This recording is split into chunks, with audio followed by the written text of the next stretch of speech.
The International Newsnet World Report is a national television news show available in more than 30 million homes.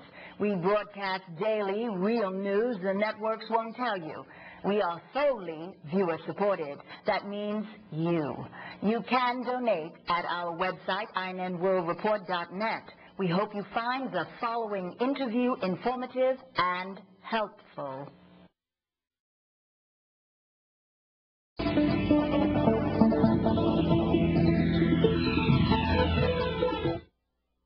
The 1993 World Trade Center bombing, the 9/11 attacks, the shoe bomber operation to down 2 American planes, the Bali nightclub bombing that killed more than 180 people back in 2002, planning to bomb the Panama Canal, planning to assassinate President Jimmy Carter, planning to assassinate President Bill Clinton.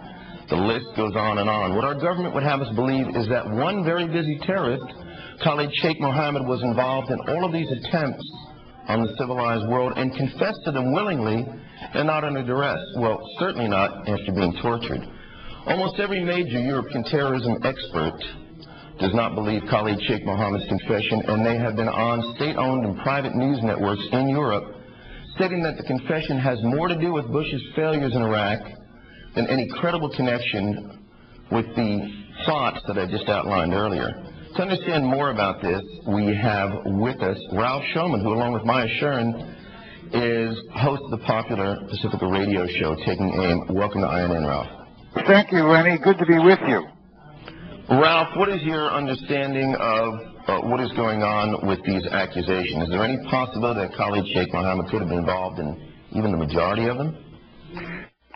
Well, they left out a few. I mean, they forgot the sinking of the Lusitania. And they left out the assassination of Julius Caesar as well.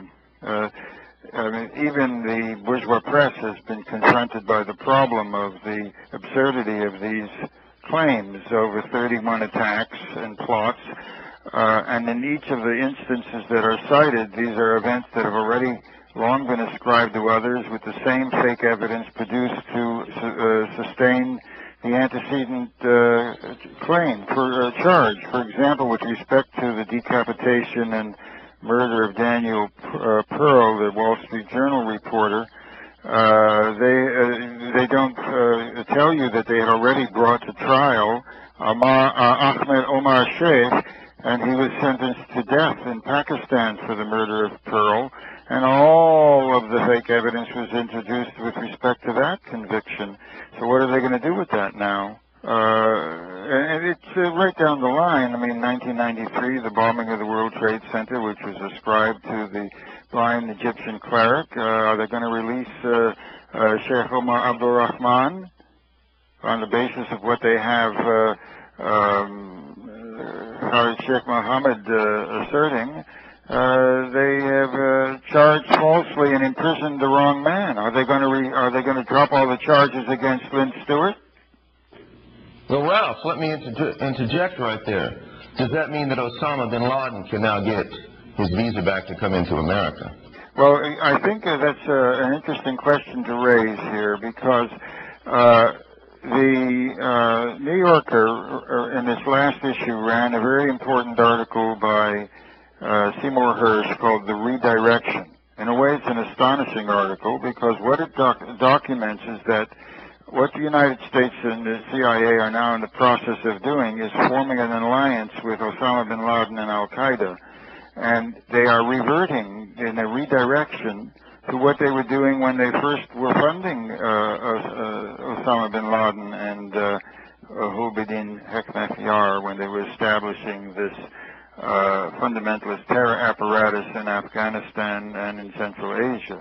And in the redirection, they state that Seymour Hersh documents that they've calculated and assessed that in order to be able to go after Iran, and in order to be able to deal with the Shia disaffection in Iraq, they're going to have to make an alliance with the Sunni supporters of Saddam Hussein, the same apparatus that they had created in Iraq, and they are also actively now engaged with the apparatus of what they call Al-Qaeda. al-Qaeda in an alliance to target the Shia.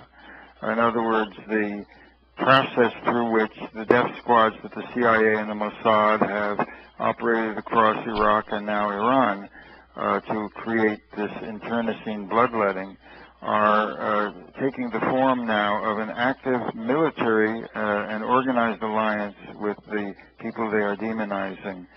That redirection article deals with the specific supportive terror acts by the Sunni al-Qaeda apparatus that they are now fathering upon Khaled Sheikh Mohamed in this most current démarche. Almost every one of the acts, for example, the attacks in Kenya on the embassy of the United States in Dar es Salaam in Tanzania and in Nairobi in Kenya, which are being attributed to Khaled Sheikh Mohamed. They were prior attributed to Osama bin Laden.